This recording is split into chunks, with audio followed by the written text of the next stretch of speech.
फैलाव प्रकृति का नियम। यहां किसी भी चीज को जगह दी वो फैलेगी। फैलना स्वभाव है। इसलिए तो हिंदू विश्व को ब्रह्म कहते। ब्रह्म यानी जो फैलता चला जाता है, जो जानता ही नहीं कैसे रुके, जो फैलता ही चला जाता है। अनंत जिसका विस्तार है, जिसके फैलाव की कोई सीमा नहीं। यहां छोटी सी चीज पकड़ो, जल्दी ही बड़ी होने लगती है।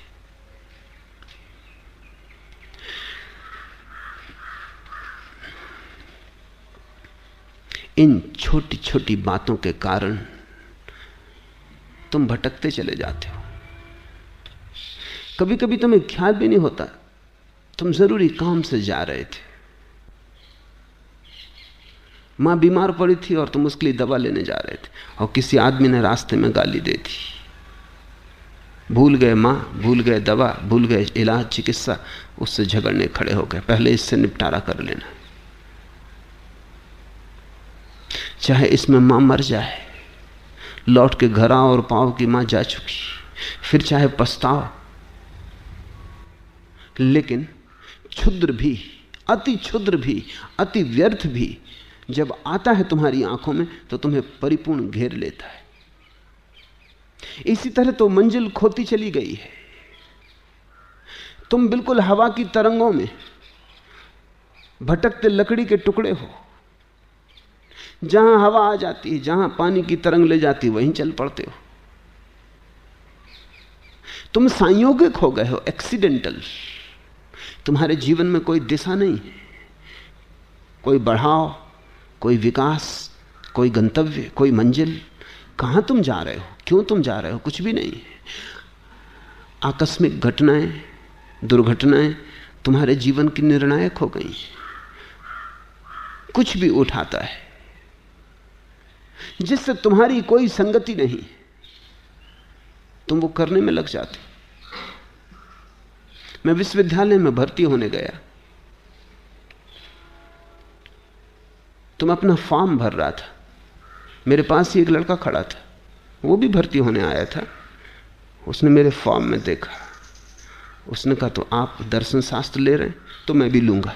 मैंने कहा तो रुक, तुझे से क्या प्रयोजन है। ये बिल्कुल संयोगिक है कि मैं यहां खड़ा अपनी दरखास्त भर रहा हूं, तू भी भर रहा है। मेरी दरखास्त को एक तो देखने की कोई जरूरत नहीं, देख भी ली तो तुझे कोई विषय इसलिए लेने की जरूरत नहीं, ना तू मुझे जानता है।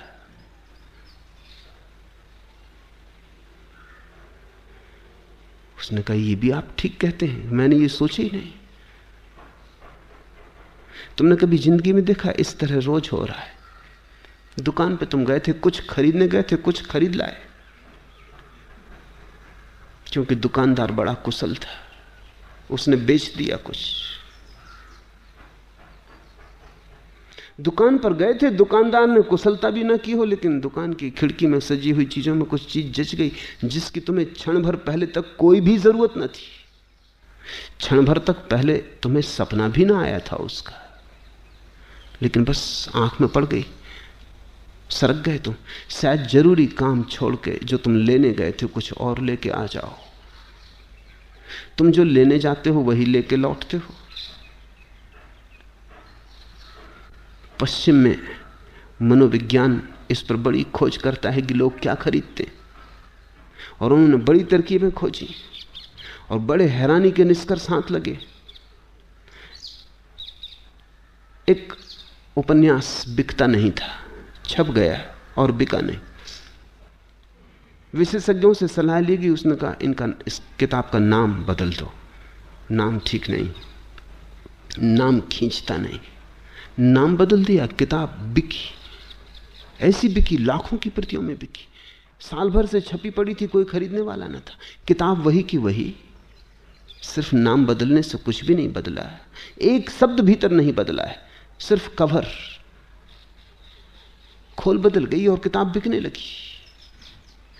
मनोवैज्ञानिकों ने हिसाब लगाया है कि चीजें बेचते हैं तो डब्बे का रंग क्या होना चाहिए, क्योंकि उन्होंने सब रंगों के डब्बे रख के देखे। स्त्रियां खरीदने आती हैं तो वो हिसाब लगाते हैं कि कौन से रंग से ज्यादा आकर्षित होती। कुछ रंग हैं जिनकी तरफ कोई ध्यान ही नहीं देता, अगर उस रंग का डब्बा तुमने अपनी चीज को बेचने के लिए बना लिया है तो तुम्हारा दिवाला निकलेगा। अब रंग से भीतर की चीज का कोई भी संबंध नहीं, लेकिन लोग संयोगिक हैं, लोग एक्सीडेंटल हैं। रंग उन्हें पहले खींचता है। डब्बा खाली हो तो भी चलेगा, लेकिन रंग आंख को खींच लेता है। कितनी ऊंचाई पर दुकान पर डब्बा होना चाहिए तब आंख जल्दी पकड़ में आती? 5 फीट, तो ठीक आंख की सीध में होता है। लोग ऐसे अलाल हैं कि आंख भी ऊपर उठा के कौन देखता? अगर जरा डब्बा ऊपर रखा हो या डब्बा बहुत नीचे रखा हो। तो अब तो विशेषज्ञ हैं इस संबंध में, जो बताते हैं कि तुम जब कोई चीज बना के बाजार में बेचो तो डब्बे का रंग क्या हो, कितने बड़े अक्षरों में नाम हो, कितनी ऊंचाई पर दुकान में रखा जाए, कितनी दूरी पर ग्राहक खड़ा हो, तो काउंटर कितने फासले पर बनाया जाए, बेचने वाला क्या कहे, कैसे शब्दों का उपयोग करे। क्योंकि जरा जरा सी बात। एक भिखमंगा एक घर में भीख मांगने गया, सुंदर है, स्वस्थ है, जवान है। महिला बाहर निकली और उसने कहा कि जवान हो, स्वस्थ, सुंदर हो, कोई काम क्यों नहीं करते? जिंदगी में सफल हो सकते हो, भीख मांगने की जरूरत क्या है? उस आदमी ने कहा, अब तुमसे क्या कहें, दुनिया में बहुत स्त्रियां देखी, तुम जैसी सुंदर स्त्री नहीं देखी। फिल्म अभिनेत्रियां हैं, लेकिन तुम्हारे मुकाबले कुछ भी नहीं। तुम इस घर में क्या कर रही हो? तुम तो फिल्म अभिनेत्री हो सकती थी। उस स्त्री ने कहा, रुक रुक, मैं अभी तेरे लिए भोजन लाती हूं।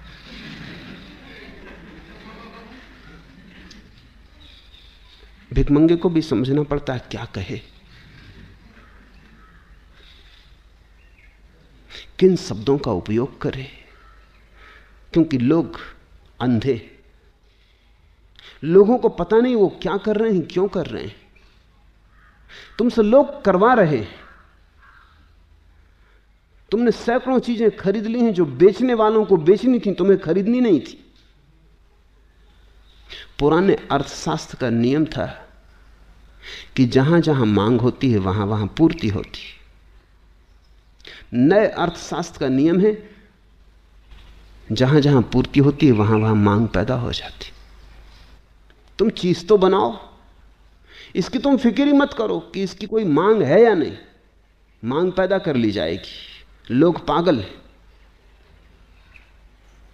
बनट शाह ने जब पहली दफा अपनी किताबें लिखी तो बिकी नहीं, क्योंकि नाम बिकता है। कोई नाम तो था नहीं, कोई जानता तो था नहीं बनट शाह को। तो क्या किया उसने? वो खुद ही चक्कर लगा के किताबों की दुकानों पर जाता था पूछने, जहाज बनट शाह की किताब है? दुकानदार पूछता, कौन जहाज बनट शाह? अरे तुम्हें जहाज बनट शाह का पता नहीं? क्या खाक किताबों का धंधा करते हो? इस नाम की किताब छपी है। ऐसा वो खुद ही दुकानों पर चक्कर लगाता, पता बता आता, उनको तरकीब से समझा आता। और जब उसने अपने मित्रों को भी कह दिया कि तुम जब निकलो कहीं से, कोई विशेष रूप से जाने की जरूरत नहीं, लेकिन रास्ते में अगर किताब की दुकान पड़ जाए, इतनी कृपा मुझ पर करना, पूछ लेना जहाज बनट शाह की फला फला किताब है। जब दुकानदार, कई ग्राहक आने लगे, रोज आने लगे, है कौन जहाज बनट शाह? दुकानदारों ने पता लगाया, किताबें खरीद के लाए। जहाज बनट शाह ने कहा, ऐसे मेरी किताबों का बिकना शुरू हुआ। चीज होनी चाहिए, फिर चीज के आसपास कांटा, कांटे के आसपास आटा होना चाहिए, फिर कोई ना कोई फंस जाएगा। संसार बड़ा मूढ़ है। तुम जरा जागो।